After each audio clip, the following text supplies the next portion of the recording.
안녕하세요, 여러분. 오늘 여러분과 함께 나눌 이야기는 정말 특별합니다. 우리가 살아가면서 한 번쯤은 들어봤을 법한, 하지만 그 깊은 뜻을 제대로 이해하지 못했던 옛 속담에 관한 이야기입니다. 부자는 큰 집에 살지 못하고 가난한 사람은 먼 길을 가지 못한다. 여러분, 이 말을 처음 들으면 좀 이상하지 않나요? 돈이 많은 사람이 왜 큰 집에 못 산다는 걸까요? 가난한 사람은 왜 먼 길을 갈 수 없다는 걸까요? 오늘 저는 여러분을 2500년 전 부처님이 계셨던 그 시대로 모시고 가려고 합니다. 그곳에서 우리는 이 수수께끼 같은 속담의 진정한 의미를 함께 발견하게 될 것입니다. 자, 그럼 함께 떠나볼까요? 이른 아침, 따뜻한 햇살이 보리수나무 아래 부드럽게 내리쬐고 있었습니다. 나뭇잎들이 바람에 살랑살랑 흔들리며 마치 우주의 비밀을 속삭이는 듯했죠. 부처님께서는 나무 아래 고요히 앉아 계셨습니다. 주변에는 가르침을 듣기 위해 모여든 수많은 제자들과 멀리서부터 찾아온 사람들이 있었습니다.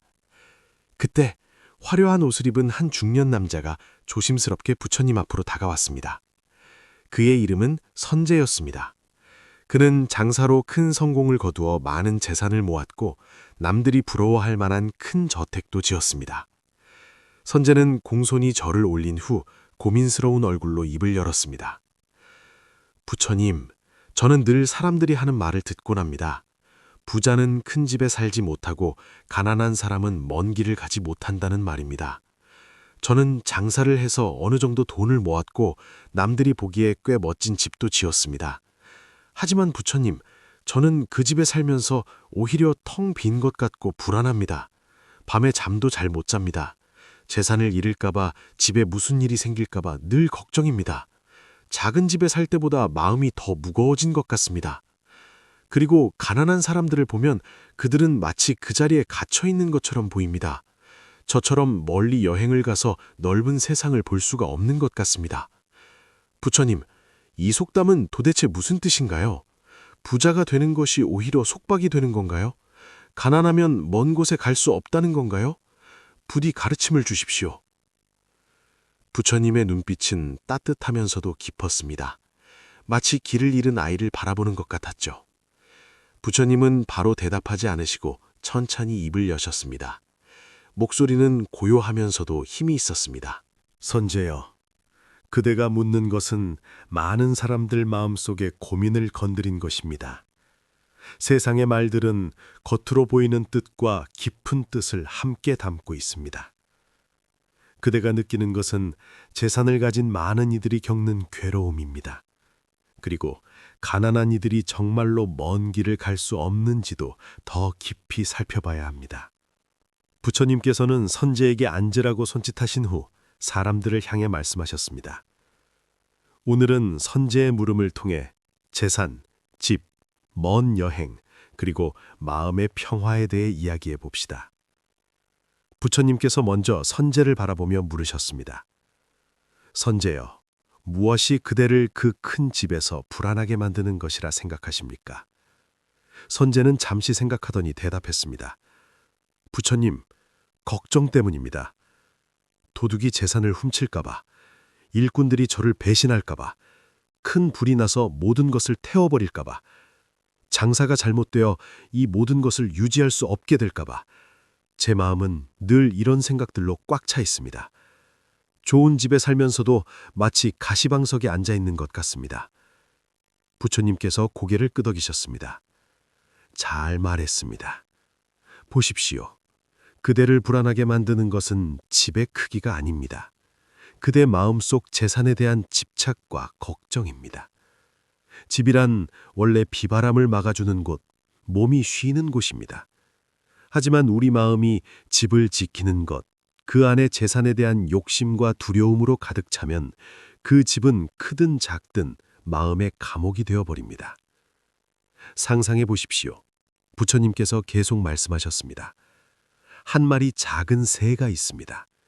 이 새는 넓은 하늘을 자유롭게 날 수 있습니다. 그런데 어느 날 이 새가 자기를 위해 황금으로 만든 아주 크고 화려한 새장을 지었습니다. 그 안에는 좋아하는 먹이도 가득하고 반짝이는 돌들도 잔뜩 쌓여 있습니다. 처음에는 만족하고 안전하다고 느낄 것입니다. 하지만 점점 이 새는 걱정하기 시작합니다. 이 새장이 튼튼할까? 밖에 있는 다른 새들이 들어와서 내 먹이와 돌들을 빼앗아 가지는 않을까? 그래서 이 새는 모든 시간과 힘을 새장을 지키는 데 쓰게 됩니다. 그리고는 자신이 한때 가졌던 자유로운 하늘을 잊어버립니다. 이 황금 새장은 화려하지만 오히려 날개를 묶고 마음을 가두어 버렸습니다. 선제여, 이 새가 정말 부유한 것이라고 생각하십니까? 선제는 이야기에 푹 빠져들었습니다. 그는 황금 새장 속에서 불안해하는 작은 새의 모습이 눈에 보이는 것 같았습니다. 고개를 숙이고 작은 목소리로 말했습니다. 부처님, 알겠습니다. 제가 바로 그 새입니다. 제 큰 집이 바로 제 황금 감옥입니다. 제가 부유하다고 생각했던 것이 오히려 마음의 자유와 평화를 빼앗아 갔습니다. 곁에서 듣고 있던 젊은 제자 아난이 공손히 물었습니다. 부처님, 그렇다면 진짜 부유함이란 밖에 있는 물건을 얼마나 가졌느냐가 아니라 마음의 상태에 달려있다는 말씀이신가요? 부처님께서 미소 지으며 손을 드셨습니다. 바로 그렇습니다. 부자는 큰 집에 살지 못한다는 말은 부유한 사람이 넓은 집을 가져서는 안 된다는 뜻이 아닙니다. 만약 어떤 사람의 마음이 물건에 대한 욕심, 집착, 두려움으로 가득 차 있다면 아무리 큰 집이라도 진정한 평안과 기쁨을 줄 수 없다는 뜻입니다. 그의 마음은 실제로 걱정, 불안, 속박 속에 살고 있는 것입니다. 진정한 쉼을 얻을 수 없습니다. 이런 부유함은 마음의 짐이지 양식이 아닙니다. 반대로 마음이 밖의 것들에 집착하지 않는 사람은 아무리 작은 집에 살아도 그의 마음은 넓은 하늘처럼 자유롭고 편안합니다. 그의 마음이야말로 진정으로 넓은 집입니다. 부처님께서 이어서 한 이야기를 들려주셨습니다. 옛날에 한 왕이 있었습니다. 그는 넓은 땅과 수많은 재물을 가지고 있었고 궁전은 웅장하고 아름다웠으며 보물은 산처럼 쌓여 있었습니다. 세상 기준으로 보면 엄청나게 부유한 사람이었죠. 하지만 이 왕은 늘 괴로워했습니다. 이웃 나라가 쳐들어올까봐, 신하들이 반란을 일으킬까봐 자신의 건강과 늙어감이 걱정되었습니다. 어느 날 그가 저를 찾아와 고민을 털어놓았습니다. 제가 물었습니다. 왕이시여, 무엇이 진정한 평안을 가져다 준다고 생각하십니까? 왕이 대답했습니다. 더 많은 재산, 더 강한 군대, 더 굳건한 권력입니다. 저는 그에게 말했습니다. 이러한 밖의 것들은 흐르는 물과 같아서 늘 변합니다. 영원한 평안을 가져다 줄 수 없습니다. 진정한 평안은 마음을 다스리는 것과 지혜에서 나옵니다. 산속에서 공부하는 제자들을 보십시오. 그들은 모든 것이 변한다는 것을 깊이 이해하고 가진 것이라곤 옷 3벌, 하루 한 끼, 나무 아래서 자는 것뿐입니다. 하지만 그들 중 많은 이들의 마음은 고요하고 평화로우며 기쁨으로 가득 차 있습니다. 그들의 재산은 계율과 마음의 고요함과 지혜입니다. 마음의 자유입니다. 부처님께서 이어서 한 이야기를 들려주셨습니다. 옛날에 한 왕이 있었습니다. 그는 넓은 땅과 수많은 재물을 가지고 있었고 궁전은 웅장하고 아름다웠으며 보물은 산처럼 쌓여 있었습니다. 세상 기준으로 보면 엄청나게 부유한 사람이었죠. 하지만 이 왕은 늘 괴로워했습니다. 이웃 나라가 쳐들어올까봐, 신하들이 반란을 일으킬까봐 자신의 건강과 늙어감이 걱정되었습니다. 어느 날 그가 저를 찾아와 고민을 털어놓았습니다. 제가 물었습니다. 왕이시여, 무엇이 진정한 평안을 가져다 준다고 생각하십니까? 왕이 대답했습니다. 더 많은 재산, 더 강한 군대, 더 굳건한 권력입니다. 저는 그에게 말했습니다. 이러한 밖의 것들은 흐르는 물과 같아서 늘 변합니다. 영원한 평안을 가져다 줄 수 없습니다. 진정한 평안은 마음을 다스리는 것과 지혜에서 나옵니다. 산속에서 공부하는 제자들을 보십시오. 그들은 모든 것이 변한다는 것을 깊이 이해하고 가진 것이라곤 옷 3벌, 하루 한 끼, 나무 아래서 자는 것뿐입니다. 하지만 그들 중 많은 이들의 마음은 고요하고 평화로우며 기쁨으로 가득 차 있습니다. 그들의 재산은 계율과 마음의 고요함과 지혜입니다. 마음의 자유입니다. 부처님께서 이어서 한 이야기를 들려주셨습니다.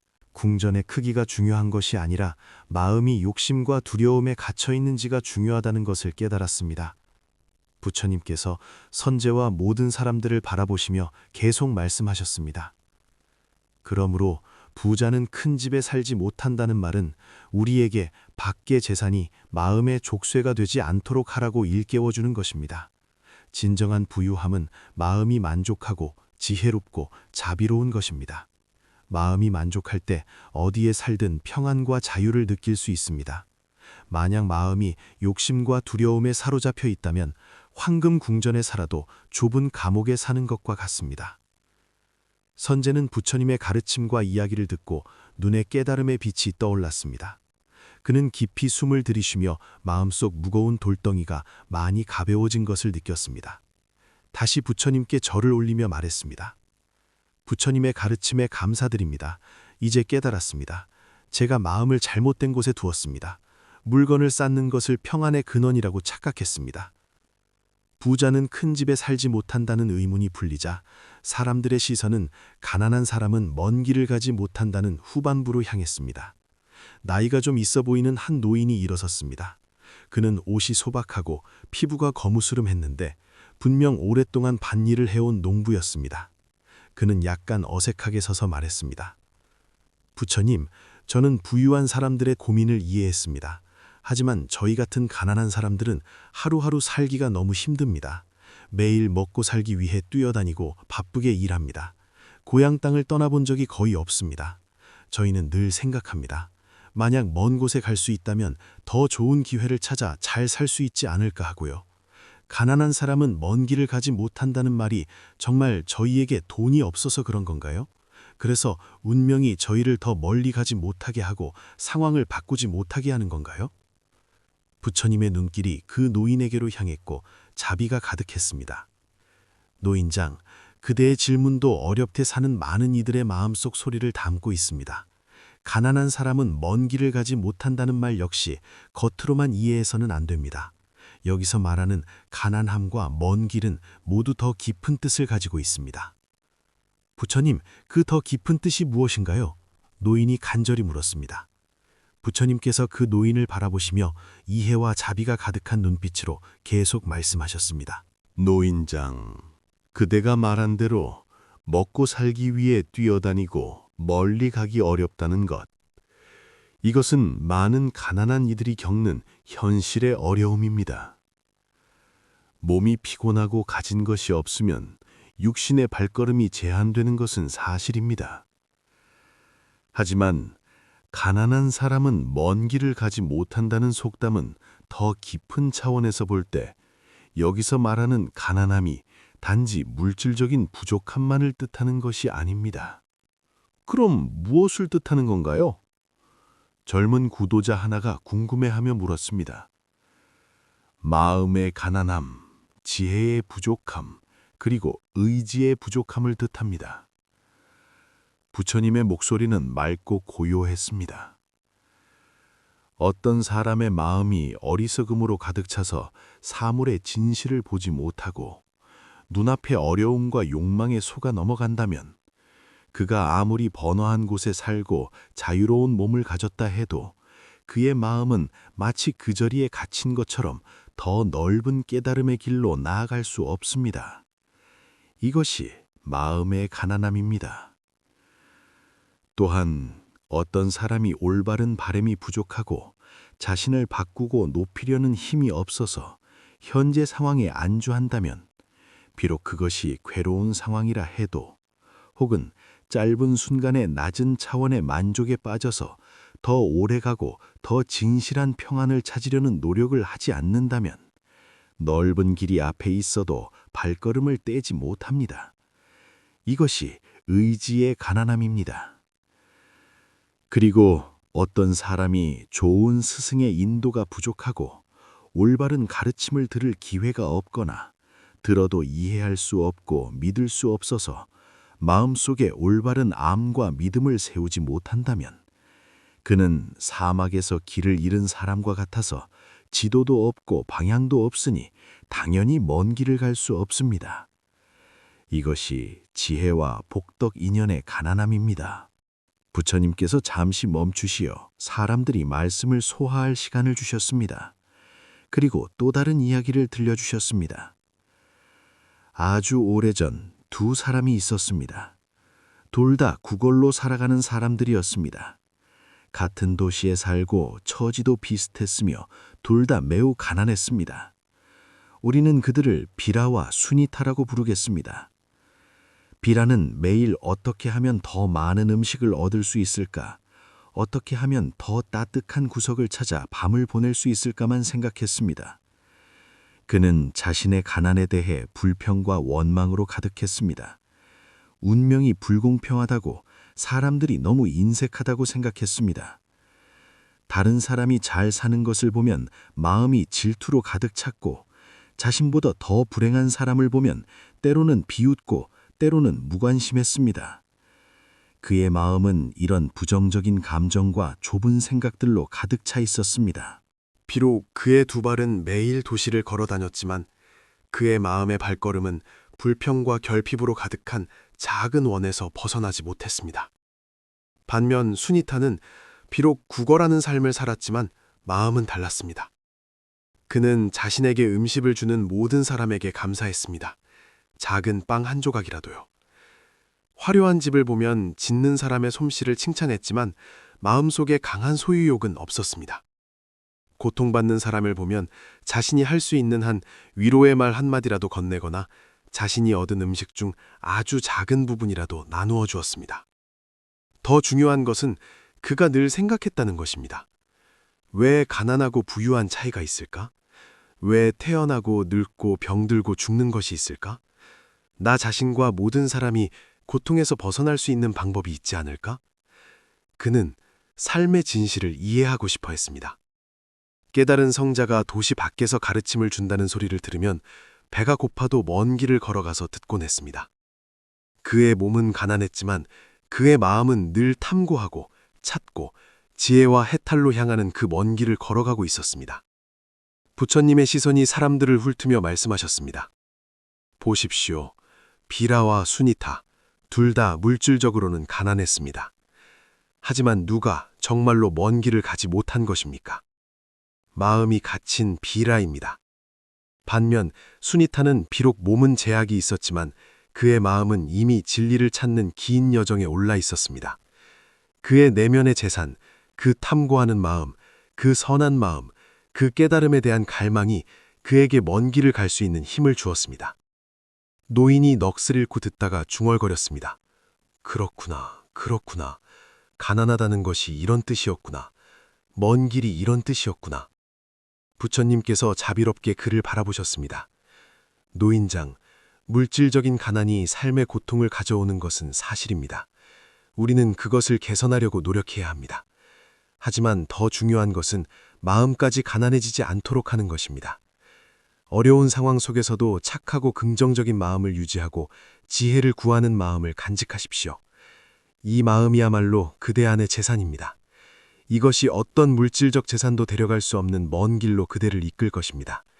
그것은 마음이 성장하고 지혜가 열리며 결국에는 해탈에 이르는 길입니다.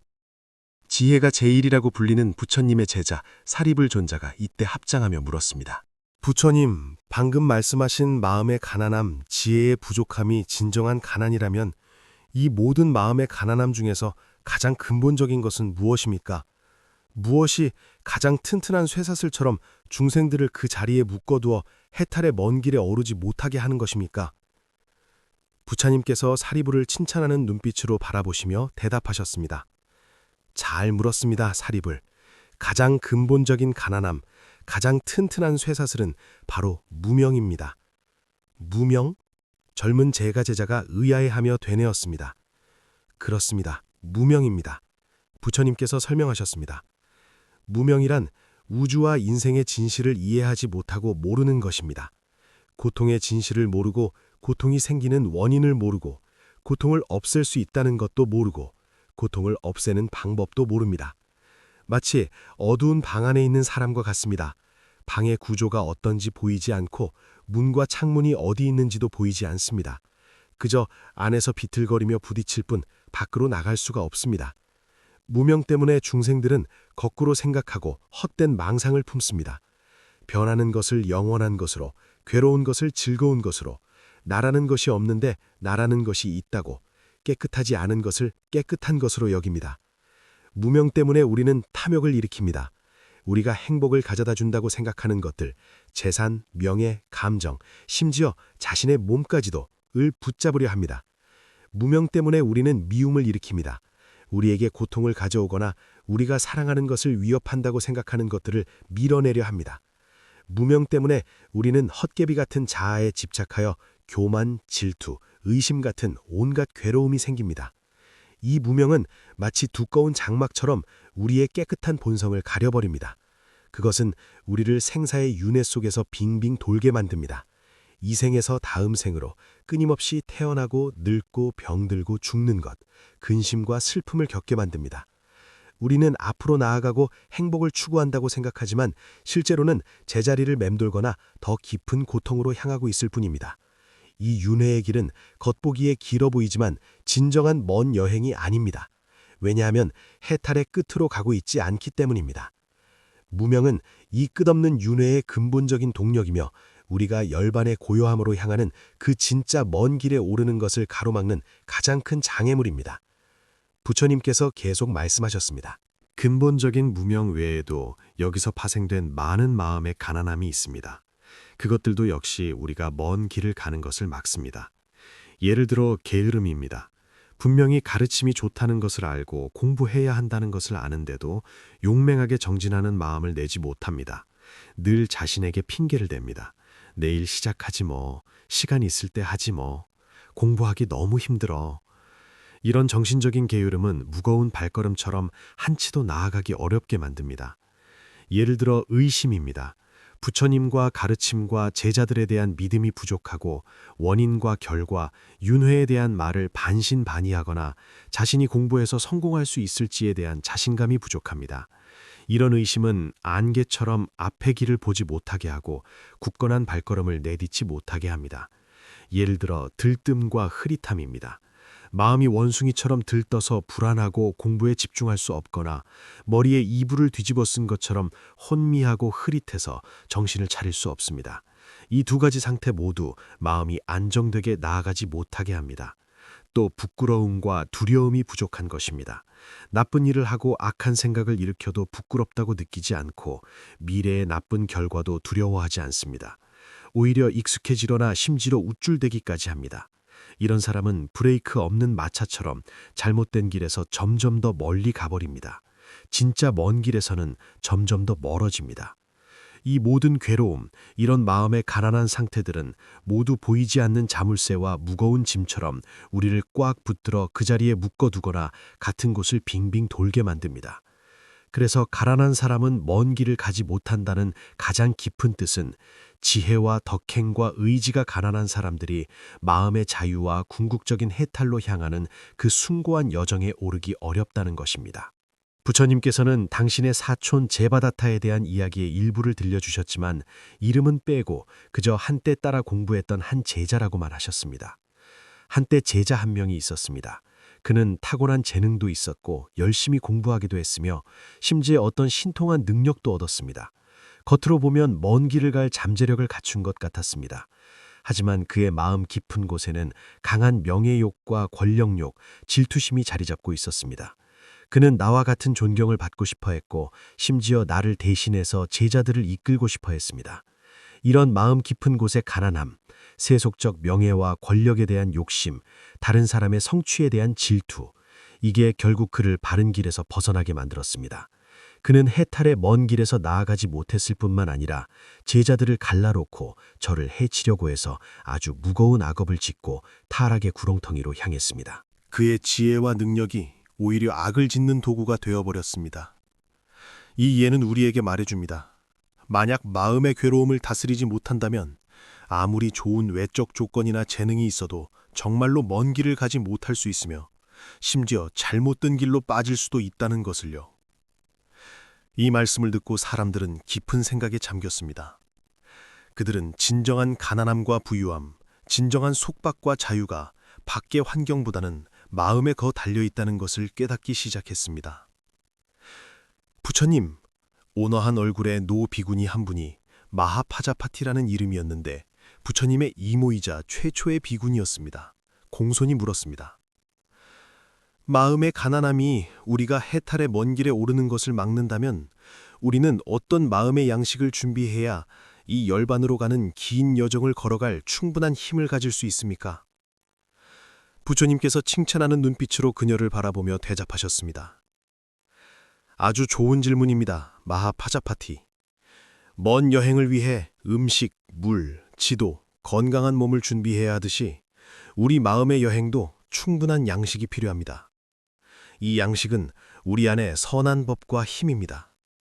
첫째, 가장 기본적이고도 중요한 양식은 믿음입니다. 부처님께서 강조하셨습니다. 믿음은 길의 근원이고 공덕의 어머니입니다. 부처님이 완전히 깨달은 스승이라는 것을 믿어야 하고 그가 가르친 법이 진실하고 거짓이 없으며 우리를 해탈의 길로 이끌 수 있다는 것을 믿어야 합니다. 제자들의 모임이 가르침대로 실천하며 우리가 배우고 의지할 만한 곳이라는 것을 믿어야 합니다. 원인과 결과의 법칙을 믿어야 합니다. 선한 일을 하면 좋은 결과를 얻고 악한 일을 하면 나쁜 결과를 얻는다는 것을요. 공부를 통해 우리 자신도 괴로움을 정화하고 해탈을 얻을 수 있다는 것을 믿어야 합니다.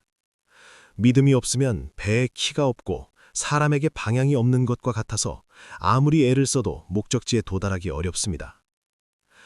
둘째, 정진의 양식이 필요합니다. 부처님께서 계속 말씀하셨습니다. 정진이란 용맹하고 쉬지 않고 노력하는 것입니다. 해탈의 길은 평탄하지 않습니다. 여러 어려움과 장애를 만날 것입니다. 마음속의 괴로움과 습관도 끊임없이 반격할 것입니다. 오직 굽히지 않는 정진의 힘이 있어야만 게으름을 이기고 계속해서 선한 법을 익히고 악한 법을 끊을 수 있습니다. 물살을 거스너 배를 저어가는 것과 같아서 나아가지 않으면 물러나게 됩니다. 정진은 우리를 앞으로 나아가게 하는 강한 동력입니다. 셋째, 알아차림의 양식입니다. 부처님께서 설명하셨습니다. 알아차림이란 바른 알아차림, 명확하게 기억하고 잊지 않는 것이며 마음을 지금 이 순간에 선한 법 위에 머물게 하는 것입니다. 일상생활에서 매 순간순간 자신의 몸, 느낌, 마음, 법을 관찰하며 그들의 실상을 알고 헛된 생각과 밖의 환경에 끌려다니지 않아야 합니다. 공부할 때는 부처님의 가르침을 기억하고 공부의 목표를 기억해야 합니다. 바른 알아차림은 꽃비와 같아서 우리의 날뛰는 마음, 거친 말 같은 마음을 묶어서 바른 길에서 안정되게 걷게 합니다. 넷째, 집중의 양식이 필요합니다. 부처님께서 말씀하셨습니다. 집중이란 선정, 마음의 집중과 고요함입니다. 선정을 닦음으로써 우리는 흩어진 마음을 점차 안정시켜 맑고 예리하게 만들 수 있습니다. 안정된 마음이 있어야 모든 법의 실상을 깊이 관찰하고 지혜를 낳을 수 있습니다. 선정은 칼을 가는 숫돌과 같아서 지혜의 칼을 더욱 날카롭게 만들어 괴로움의 뿌리를 끊을 수 있게 합니다. 마지막으로 가장 궁극적이고 중요한 양식은 지혜입니다. 부처님의 눈빛이 깊어졌습니다. 지혜란 반야지혜, 우주와 인생의 진실을 투철하게 깨닫는 것입니다. 이 지혜는 세상의 영리함이나 재주가 아니라 인연에 따라 생기고 본성이 공하다는 것, 무상하고 괴롭고 나라는 것이 없다는 실상을 꿰뚫어 볼 수 있는 지혜입니다. 지혜가 있어야 무명을 완전히 끊고 탐욕과 미움과 어리석음이라는 모든 괴로움의 뿌리를 뽑아버려 최종적으로 열반의 해탈을 얻을 수 있습니다. 지혜는 눈과 같아서 어둠 속에서 길을 보게 해주고 등불과 같아서 전체 해탈의 여정을 밝혀줍니다. 이 5가지 양식, 믿음, 정진, 알아차림, 집중, 지혜를 오근 혹은 오력이라고 부릅니다. 그들은 서로 의지하고 서로 돕습니다. 이런 마음의 재산을 갖추면 우리는 해탈의 먼 길에 오르고 끝까지 걸어갈 충분한 힘을 갖게 됩니다. 이런 사람은 물질적으로는 가난할 수 있지만 그의 마음은 무한히 풍요롭습니다. 그의 발걸음은 무한히 굳건합니다. 부처님께서 또 하나의 이야기를 들려주셨습니다. 수니타라는 이름의 청소부에 관한 이야기였습니다. 왕의 도시에 수니타라는 사람이 있었습니다. 그의 일은 도시의 변소를 청소하는 것이었습니다. 당시 사회에서 신분이 가장 낮고 가장 가난한 사람 중 하나였습니다. 그는 매일 더러운 것들과 함께 지내며 사람들의 흰 눈초리와 차별을 견뎌야 했습니다. 하지만 수니타의 마음속에는 깨끗함과 해탈에 대한 갈망이 있었습니다. 그는 비록 진흙탕 속에 있었지만 마음은 향기를 갈망했습니다. 어느 날 그는 제가 제자들을 이끌고 지나가는 것을 보았습니다. 부끄러워서 피하고 싶었지만 또 무척이나 가까이 가서 제 가르침을 듣고 싶어 했습니다. 저는 그의 마음속 선한 뿌리와 잠재력을 보았습니다. 먼저 다가가 그와 이야기하고 그가 귀의하는 것을 받아들여 제자가 되는 것을 허락했습니다. 제자가 된 후 수니타는 엄청난 믿음과 정진의 힘으로 공부에 몰두했습니다. 그는 자신의 과거 업장이 무겁고 시작점이 남들보다 낮다는 것을 깊이 알았기에 누구보다도 더 열심히 노력했습니다. 그는 엄격하게 계율을 지켰고 부지런히 선정을 익혔으며 깊이 부처님의 법을 생각했습니다. 그는 과거 청소할 때 가졌던 그 집중하고 참을성 있는 정신을 완전히 공부에 쏟아부었습니다. 강한 믿음, 정진, 알아차림, 집중, 지혜의 양식을 갖추었기에 결국 이 전직 청소부는 수많은 어려움을 이겨내고 모든 괴로움을 끊어내어 아라한의 경지에 도달했습니다. 완전히 해탈한 성자가 된 것입니다. 보십시오. 부처님께서 정리하셨습니다. 수니타는 물질적으로 극도로 가난했습니다.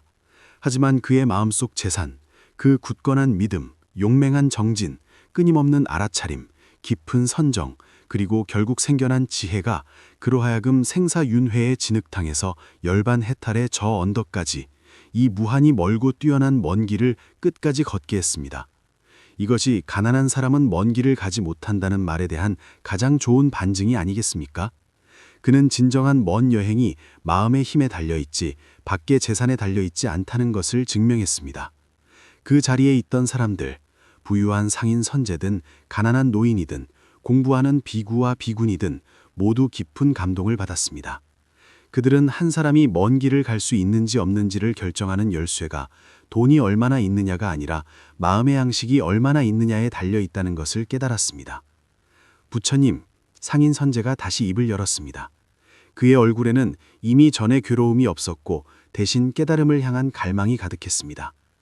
부처님의 가르침을 듣고 부자는 큰 집에 살지 못한다는 의미를 알았고 가난한 사람은 먼 길을 가지 못한다는 더 깊은 뜻도 이해했습니다. 부유하든 가난하든 핵심은 모두 이 마음에 달려 있습니다. 그렇다면 저처럼 과거의 재산에 묶여 마음이 걱정으로 가득했던 사람, 혹은 저 노인처럼 현실의 어려움에 무력함을 느끼는 사람들이 이런 마음의 가난함을 깨뜨리고 진정으로 부처님께서 말씀하신 그 먼 길에 오르려면 어떻게 해야 합니까? 이 질문은 많은 사람들의 마음속 소리이기도 했습니다. 모두 기대에 찬 눈빛으로 부처님을 바라보았습니다. 부처님께서 자비롭게 미소 지으셨습니다. 선제여, 그대는 실천의 핵심을 물었습니다. 이치를 아는 것은 한 가지이고 어떻게 이치를 삶에 적용하느냐가 진정한 공부입니다. 깨트리고 여정을 시작하는 것은 먼 미래나 특별한 조건을 기다릴 필요가 없습니다. 바로 지금, 우리의 매 생각, 매 행동에서 시작됩니다. 먼저 바른 견해를 세워야 합니다. 부처님께서 말씀하셨습니다. 즉, 올바른 인식입니다. 가르침을 듣고 깊이 생각하여 고통, 고통의 원인, 고통의 소멸, 그리고 고통을 소멸하는 길이라는 4가지 성스러운 진리를 진정으로 이해해야 합니다. 원인과 결과의 법칙을 알고 무상하고 나라는 것이 없다는 실상을 알아야 합니다. 바른 견해를 가지면 여행자가 올바른 지도와 방향을 가진 것과 같아서 잘못된 길로 가지 않습니다. 둘째, 바른 생각을 일으켜야 합니다. 부처님께서 계속하셨습니다. 즉, 올바른 의지와 결심입니다. 욕심, 미움, 어리석음에서 멀어지기로 결심해야 합니다. 선량함, 자비, 지혜를 추구하기로 마음먹어야 합니다. 결심은 행동의 시작입니다. 굳건한 결심이 없으면 아무리 좋은 지도라도 그저 쓸모없는 종이일 뿐입니다. 올바른 방향과 결심을 가지고 나서는 구체적인 행동으로 옮겨야 합니다. 이것이 팔정도의 나머지 부분들을 따르는 것입니다. 바른 말, 진실한 말을 하고 이로운 말을 하며 헛된 말, 이간질하는 말, 욕하는 말, 꾸며대는 말을 하지 않습니다. 말은 마음의 표현입니다. 말을 바르게 하면 마음을 정화하는 데 도움이 됩니다. 바른 행동, 올바른 일을 하고 살생하지 않고 훔치지 않고 음란하지 않습니다. 행동이 직접 업을 만듭니다. 행동이 도덕과 바른 법에 맞아야 합니다. 바른 생계, 올바른 직업으로 생계를 꾸립니다. 속이거나 사람을 팔거나 무기를 팔거나 독극물을 파는 등 올바르지 않은 일을 하지 않습니다. 생계를 꾸리는 방식도 선한 법에 맞아야 합니다. 바른 정진, 선을 닦고 악을 끊기 위해 노력합니다. 이미 생긴 악한 법은 끊으려 노력하고 아직 생기지 않은 악한 법은 생기지 않게 노력하고 아직 생기지 않은 선한 법은 생기게 노력하고 이미 생긴 선한 법은 더 잘하게 노력합니다. 이것은 끊임없이 자신을 정화하는 과정입니다. 바른 알아차림, 매 순간 깨어 있어서 자신의 몸과 마음 상태를 관찰하고 헛된 생각과 감정에 끌려다니지 않습니다. 지금 이 순간에 살며 맑고 분명합니다. 바른 집중, 선정 같은 방법을 통해 마음의 집중과 고유함을 기릅니다. 지혜를 내기 위한 기초를 다집니다.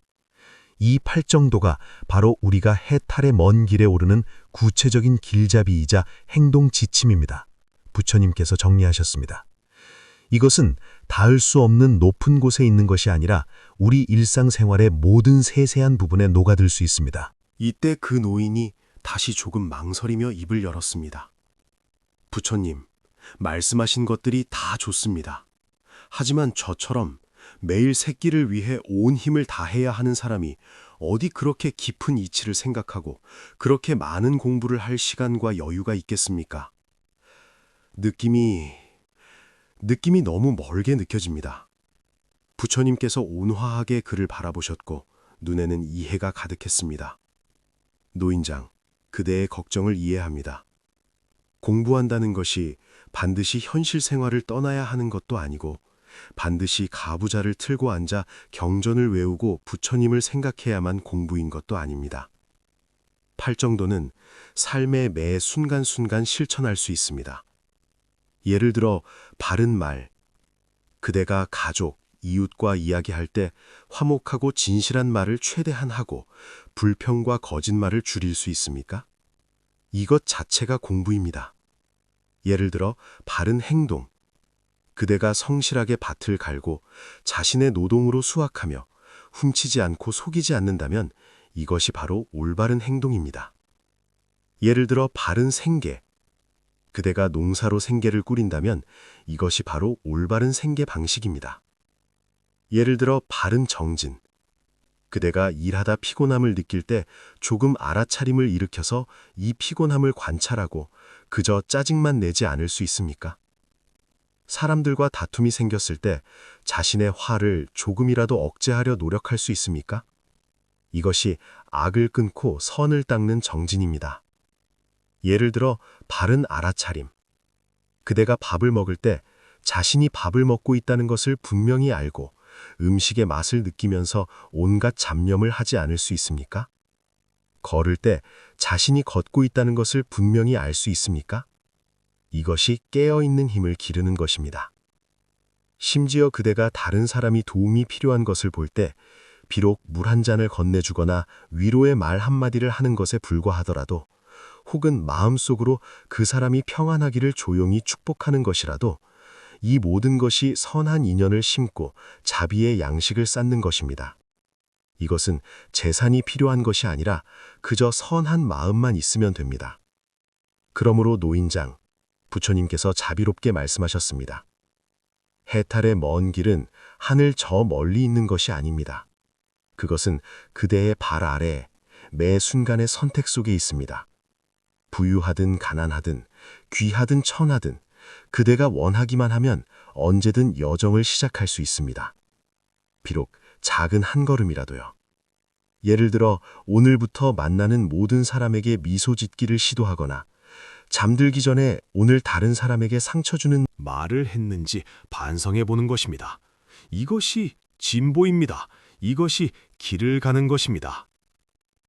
노인은 듣고 나서 눈에 희망의 빛이 반짝였습니다.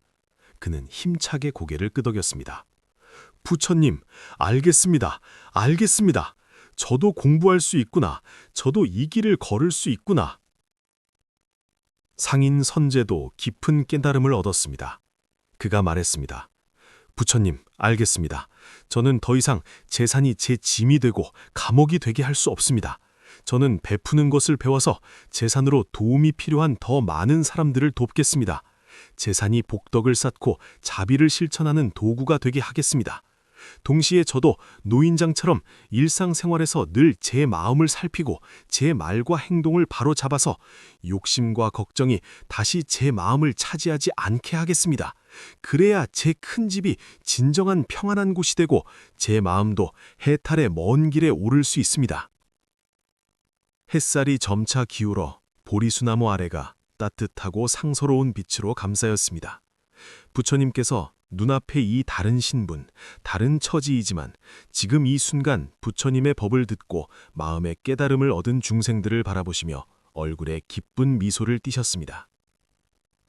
천천히 입을 여시니 목소리는 종소리처럼 잠든 마음들을 깨웠습니다.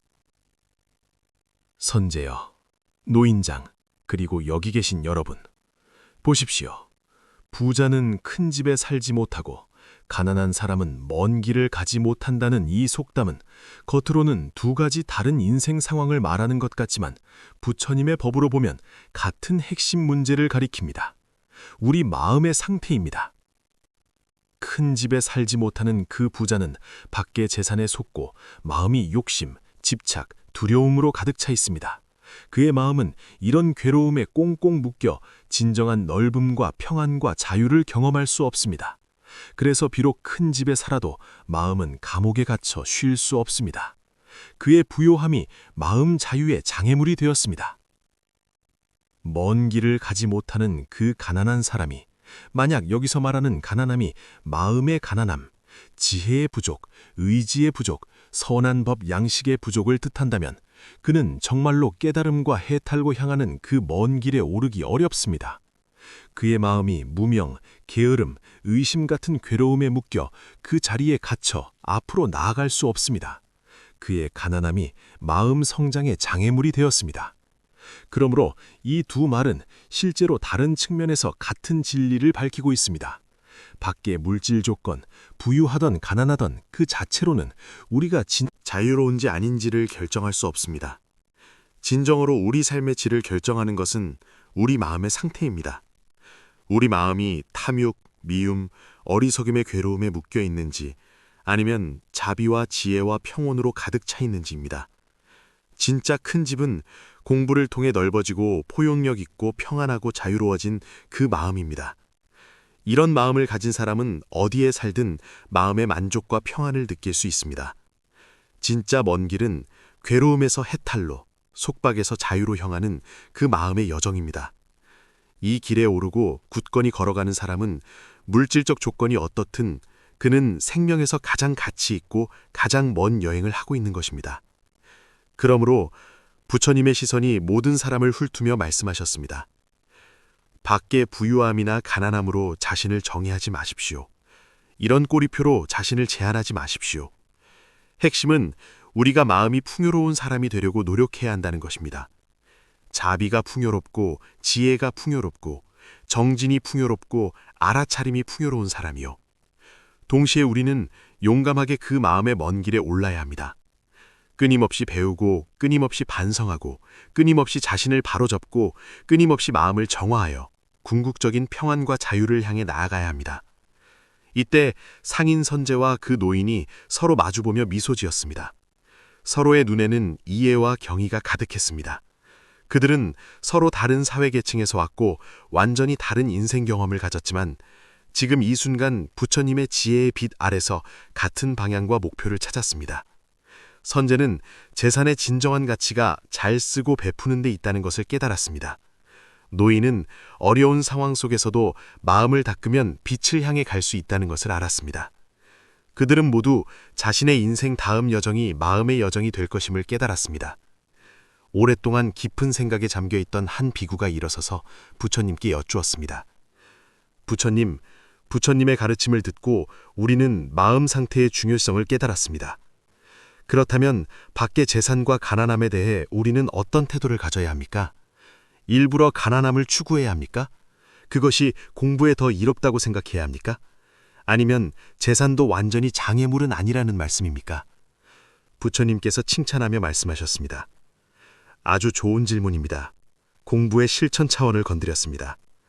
제가 가르치는 법은 중도의 법입니다. 두 극단에서 벗어나는 방법입니다. 어떤 두 극단입니까? 부처님께서 설명하셨습니다. 한 극단은 감각적 쾌락에 빠지는 것입니다. 지나치게 재산, 맛있는 음식, 아름다움, 명예, 쾌락을 추구하고 자신의 욕망을 방종하게 하며 이것들이 진정한 행복을 가져다 준다고 생각합니다. 이런 생활 방식은 저속하고 낮은 수준이고 의미가 없으며 욕심과 집착만 키워서 결국 고통과 타락으로 이어집니다. 부유해도 큰 집에 살지 못하는 그런 사람들은 대개 이 극단에 빠지거나 이 극단에 가까워져 욕만의 노예가 됩니다. 다른 극단은 의미 없는 고행입니다. 자신의 몸을 괴롭히는 것, 예를 들어 오랫동안 먹지도 마시지도 않고 가시 위에 누워 자거나 다른 여러 자학행위를 하며 이렇게 해야 업장을 정화하고 해탈을 얻을 수 있다고 생각합니다. 이런 방법 역시 고통스럽고 의미가 없습니다. 그것은 단지 우리의 몸과 마음 건강을 해칠 뿐 우리를 더욱 짜증나고 불안하게 만들어 진정으로 효과적인 공부에 집중할 수 없게 합니다.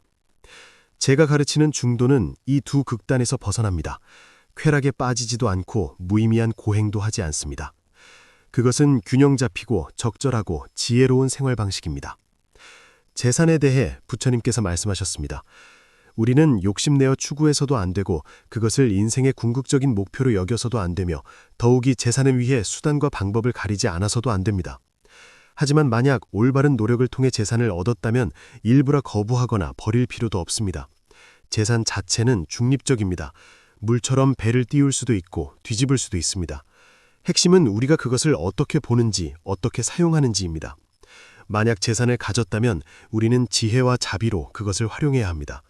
먼저 자신과 가족의 기본적인 생활 필요를 보장하되 너무 궁핍하게 살 필요는 없습니다. 다음으로 재산을 부모님과 스승을 공양하고 바른 법 공부를 지원하며 가난하고 도움이 필요한 사람들에게 베푸는 데 사용할 수 있습니다. 이렇게 하면 재산은 복덕을 쌓고 자비를 키우며 중생을 이롭게 하는 도구가 됩니다. 그러면 그것은 더 이상 장애물이 아니라 오히려 공부를 돕는 것이 될 수 있습니다. 가장 중요한 것은 얼마나 많은 재산을 가졌든 마음은 집착하지 않아야 한다는 것입니다. 재산이 무상하다는 것, 인연이 모여서 생기고 인연이 흩어지면 사라진다는 것을 알아야 합니다. 가졌다고 교만하거나 우쭐대지 않고 잃었다고 괴로워하지 않습니다. 재산의 오고감을 평범한 마음으로 볼 수 있는 것, 이것이 진정한 지혜입니다. 가난함에 대해 부처님께서 계속 말씀하셨습니다. 우리는 일부러 가난함을 추구할 필요도 없고 가난하다고 해서 자격지심을 느끼거나 절망할 필요도 없습니다. 물질적 부족이 생활에 고통을 가져올 수 있지만 그것은 또한 우리가 열심히 정진하도록 자극하는 원동력이 될 수도 있습니다. 가난 속에서 인생의 괴로움과 무상함을 더 쉽게 체험하고 더 쉽게 벗어나고자 하는 마음을 일으킬 수 있습니다. 핵심은 가난 속에서도 마음까지 시들지 않게 하는 것입니다. 가난 속에서도 마음의 존엄과 선량함을 유지해야 합니다. 올바른 방법으로 생활을 개선하려고 노력해야 하지만 더 중요한 것은 매 순간을 붙잡고 선한 법을 깎으며 양식을 쌓는 것입니다. 공부를 통해 비록 이 생에 크게 부유해지지 못하더라도 미래를 위해 선한 인연을 심을 수 있고 마음 차원에서 진정한 풍요로움과 평안을 얻을 수 있다는 것을 믿어야 합니다. 그러므로 부처님께서 정리하셨습니다. 부유하든 가난하든 핵심은 모두 이 마음에 달려 있습니다. 중도의 지혜로 살아야 합니다. 어느 한쪽에도 집착하지 않습니다. 부유할 때는 재산을 잘 쓰되 마음은 탐착하지 않습니다. 가난할 때는 편안하고 즐겁게 도를 행하되 마음은 비굴해지지 않습니다. 매 순간순간 자신의 마음을 살피고 괴로움을 정화하며 지혜와 자비를 키웁니다. 이것이 해탈의 먼 길을 걷는 것입니다. 이것이 진짜 큰 집에 사는 것입니다. 부처님의 말씀이 맑은 샘물처럼 모든 사람의 마음밭을 적셔주었습니다. 사람들은 환하게 깨달았습니다. 복잡한 세상 속에서 어떻게 치우치지 않고 마음의 평안과 자유로 향하는 그 중도의 길을 찾을 수 있는지 알게 되었습니다. 저녁 햇살이 부처님과 사람들의 모습을 길게 느렸습니다. 보리수나무 아래는 고요함과 상서로움으로 가득했습니다. 부자는 큰 집에 살지 못하고 가난한 사람은 먼 길을 가지 못한다는 이야기는 여기서 마무리되었습니다. 하지만 이 오래된 속담은 부처님의 지혜로운 해석을 통해 이미 모든 사람의 마음속에 새로운 씨앗을 심었습니다. 그것은 우리에게 일깨워줍니다. 진정한 재산은 마음의 만족과 자유에 있고 진정한 먼 여행은 마음의 성장과 해탈에 있습니다. 삶의 핵심은 우리가 무엇을 가졌느냐가 아니라 우리 마음이 만족하는가에 달려 있습니다. 오늘 부처님의 가르침이 이 글을 읽는 여러분에게도 깨달음을 줄 수 있기를 바랍니다. 만약 이 글이 도움이 되었거나 생각할 거리를 주었다면 좋아요를 눌러주시고 더 많은 친구들과 공유해주세요. 구독도 환영합니다. 앞으로 인생의 지혜와 마음의 성장에 관한 더 많은 내용을 나누겠습니다. 우리 모두 인생의 길에서 마음의 평안을 찾고 자신만의 그 빛나는 먼 길에 오를 수 있기를 바랍니다. 감사합니다, 여러분.